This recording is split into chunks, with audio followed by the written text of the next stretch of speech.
My name is Rick Sanchez. I'm with a company called Tractor Tip Equipment, and what we have for sale here today is a Case CX160B.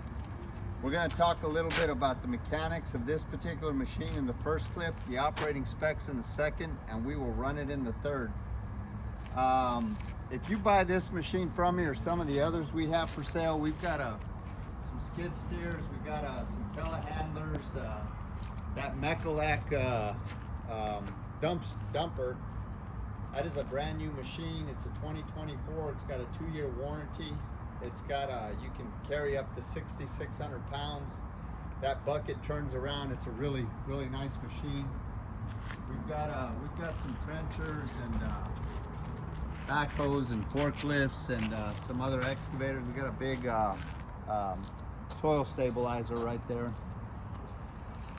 Anyway, point is, if you buy any one of these machines from me, you're going to be dealing with Perf Provencio. He's my right-hand man. He's the guy running the camera. Okay, it's got 4,426 hours on it. I was trying to get the hour meter. There it is. It shows right there. Okay.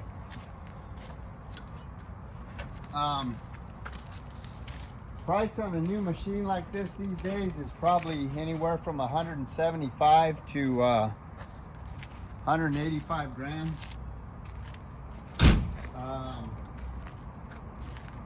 This machine weighs 36,000 pounds.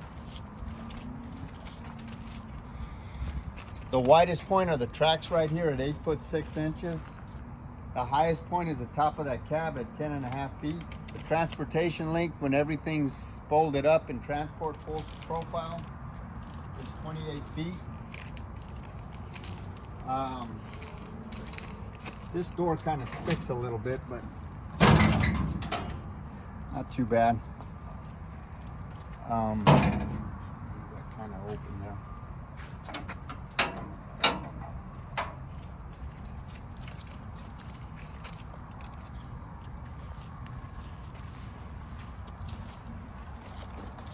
Comparable machines are like maybe a Komatsu PC160 or a Volvo EC140 or maybe a Cat 315. As far as the history of this unit goes, this machine, like almost all of the machines we own and purchase and subsequently sell, are rust-free. I say that because we live in Texas and we're far enough south that the only salt we see is the salt on our kitchen tables. We're a ways from the ocean too. We're about 300 miles from the ocean, so we don't have any issues with salting. Just about every machine we purchase comes from one of about 30 different large contractor and municipality here in the Metroplex, and this machine is no exception. Before I purchase any machine, I have a couple of mechanics go out and inspect it. If they say everything's good with the machine, then I send Perf Provencio to go out and inspect it. And if he says everything's good with the machine, then I personally go out and I inspect it before I write a check. Now, if any along that process, if there's anything wrong with the machine, you know, the people that we deal with and the people that we buy from, we have a pretty good relationship. We'll tell them to fix it, and we'll start the process all over again. So the point is that these machines are like 3 and 4 times vetted before I write a check. As far as options go, you can see this has got a thumb. I believe this one has a pattern control change valve. Correct, Perf?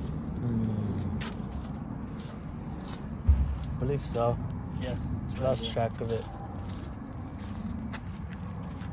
It's under here, but you can see that.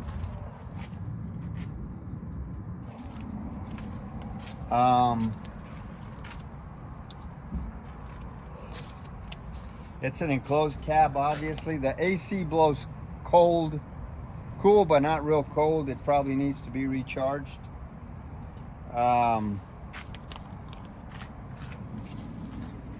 We're gonna jump upstairs. We'll pause it for a second. We'll jump upstairs and talk about the engine.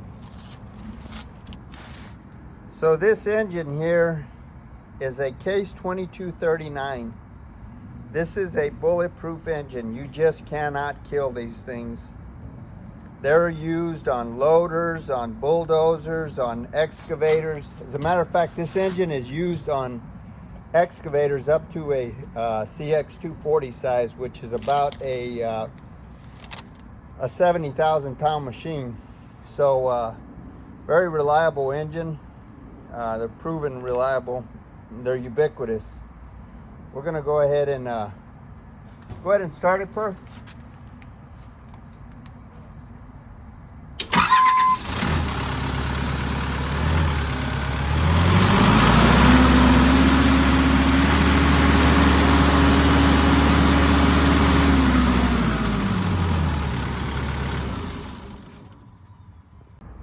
Okay, so now that we got the engine out of the way, all of the fluid levels on this machine are where they should be. This machine is mechanically sound. There isn't a single leak on this machine. There's no leaks on it.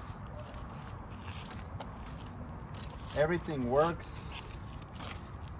The tracks will counter-rotate with no problem. To me, that's a quick acid test of an excavator's viability. This machine will go like 3.7 miles an hour. This undercarriage here is in pretty good shape. Our power washer's down, so we didn't get a chance to really clean it off, but you get to see it in its work clothes. I'm showing the pins and bushings first. Nice and really good shape.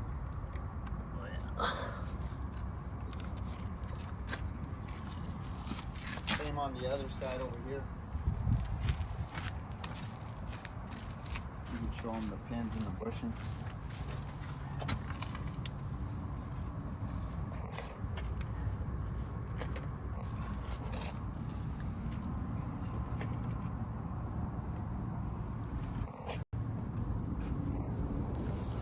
You can see how far out these idlers are. They're pretty close.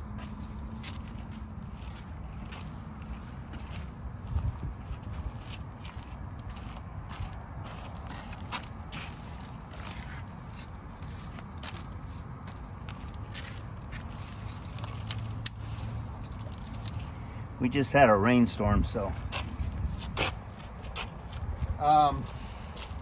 the undercarriage is in pretty good shape. I'd rate it at probably about 80%.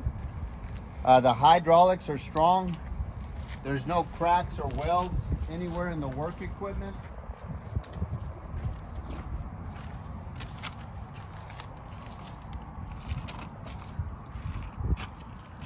All of the pins and the bushings are relatively tight.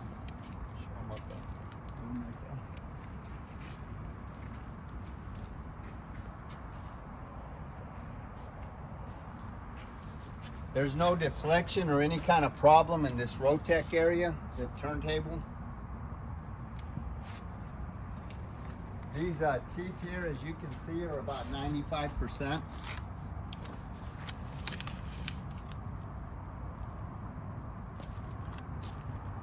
This excavator bucket, the width is 24 inches. It's got a 26-inch bite. It's 5 foot 2 inches deep.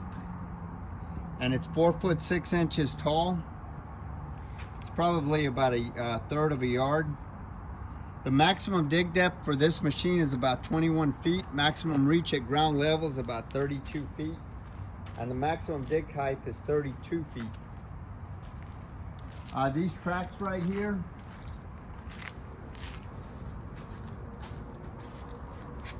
these tracks are 23.5 inches wide. They're triple grouser street pads. This track on the ground is about 10.5 feet, which will yield about 6 psi. Again, this is 8 foot 6 wide, so it's a legal load. This machine is relatively cheap to move around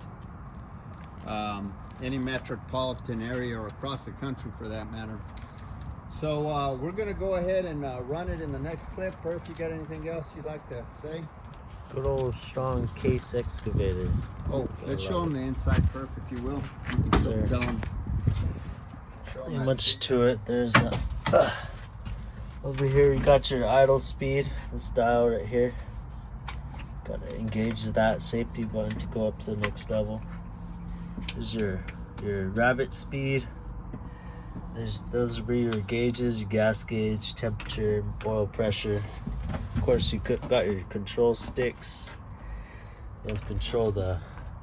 This is your travel. Those control the tracks themselves, of course. Travel. And there's your safety arm. There's the seat. That's the seat. They had a seat cover on this seat, so you can see it's actually in. It's a beautiful seat. So. Good luck. Okay, we've already done the video and the walk around on this machine, but I forgot to mention, and I'm going to put this at the beginning of this video. This is a non-deaf machine. It doesn't have any of those crazy emission systems, so that is a big plus. I forgot to say that, so I'm going to put this in the beginning of the video.